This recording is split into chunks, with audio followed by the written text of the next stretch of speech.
Hello and welcome back after a week's hiatus to another episode of Talking Politics on the Hindus YouTube channel. I'm Nistula Hebbar and your guide to this show where we look at the stories hitting the headlines in domestic politics. Now, the campaigning for the Delhi Assembly elections is fully underway, but as I had said at the end of the last episode, after two back-to-back episodes on the subject, that we will return to it now only after the results are out on February 8th. For this week, we are instead going to that other state that is to have polls this year, which is Bihar. Here, we will look at the succession plan effected by veteran Rashtriya Janata Dal leader and former Chief Minister of the state, Lalu Prasad Yadav, with regard to his political legacy.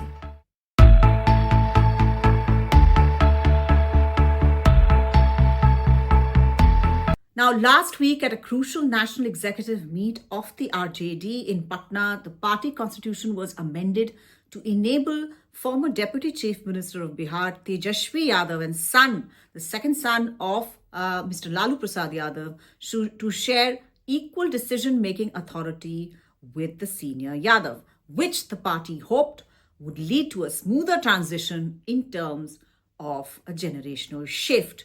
Now, Lalu Prasad Yadav, citing his health challenges, announced that Tejashwi Yadav would be taking on a greater leadership role and urged the party to fully support him. Following this, RJD leader Ramchandra Purve has been appointed as the election officer to oversee organizational elections.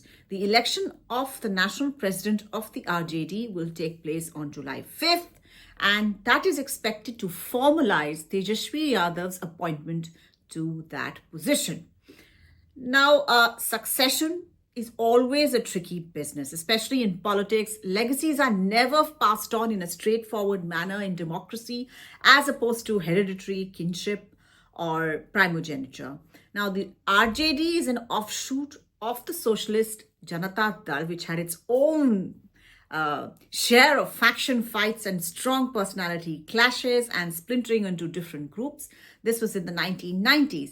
And the party has, under Lalu Prasad Yadav, and despite the presence of senior political leaders, it has become a hereditary party, as both his sons, elder son Tej Pratap Yadav and the younger one Tejashwi, as well as his daughters Misa Bharti and Rohini Acharya, have taken a plunge into electoral politics.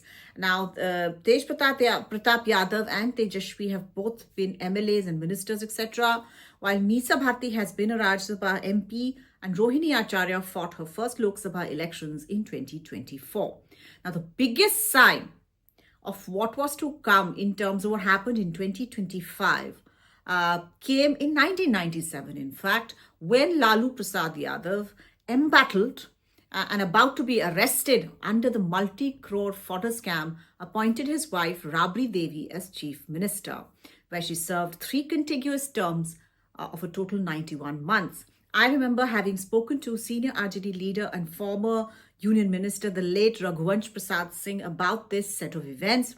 And he said it was him, along with a couple of other leaders, who said that if you wanted to keep the party united, you had to have somebody from Lalu Prasad Yadav's family. Since all the children were minors at that time, Rabri Devi was pushed forward for the role. It created a sensation at that time, but to give the devil his due, it probably kept the party united and together. So I think he took a lot of lessons and it also protected his own position within the party. And therefore, I think Lalu Prasad Yadav has taken lessons from that particular situation to what has happened now. Rabri Devi now is a member of the state's Legislative Council.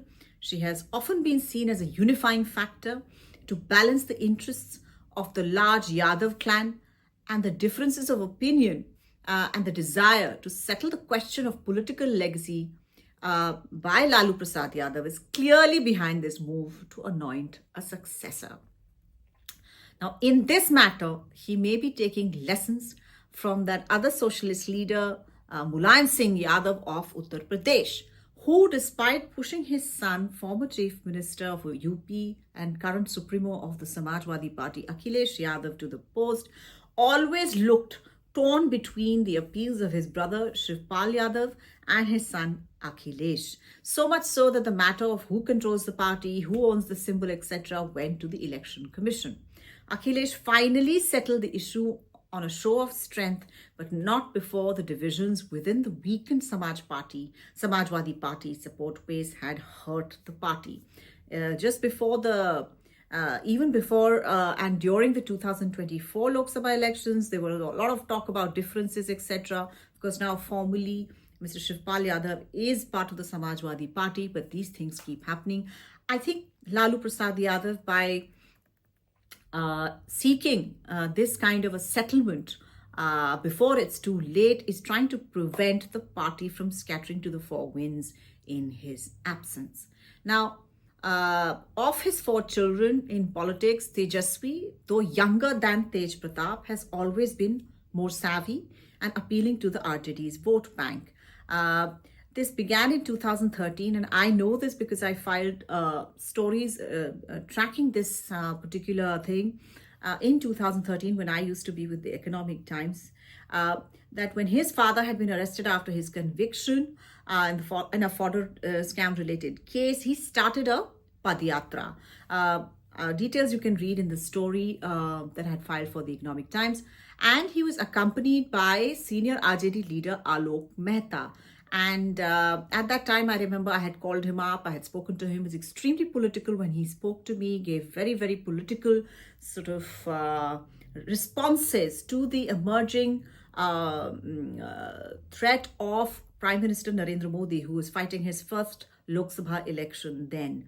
Mr. Modi had started his Bihar campaign from Muzaffarnagar, where he had appealed to the Yadav community to vote him, and Tejashwi's responses were extremely political at that time as well, and he was pretty young at that time.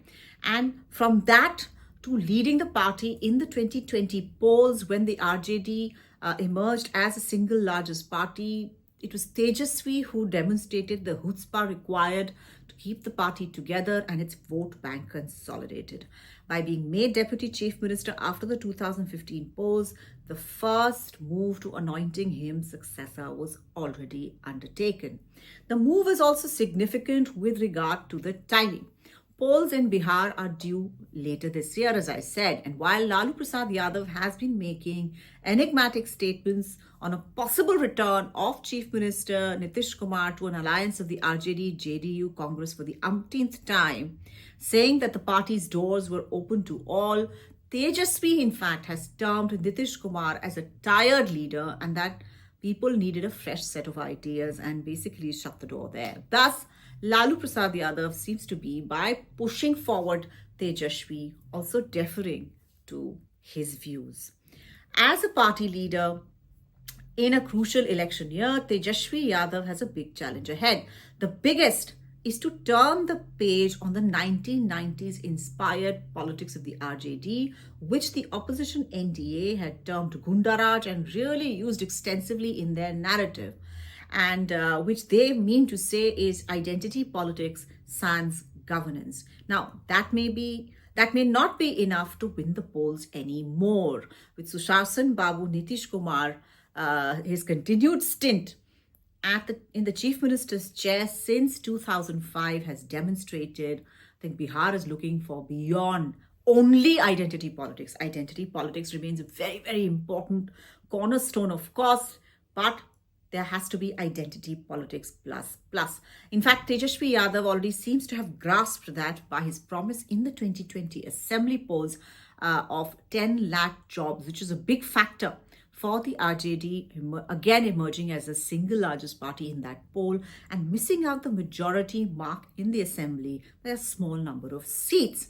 Now, secondly, while the RJD's vote bank of Muslim Yadav is intact, Tejashwi will have to work hard to woo back all the others who had earlier been under the old Mandal umbrella of the OBC vote, which has been gradually chipped away at by the Janata Dal United and the BJP, the non-Yadav OBCs, etc., like Kurmis and Kushwahas, etc. He will have to woo them back.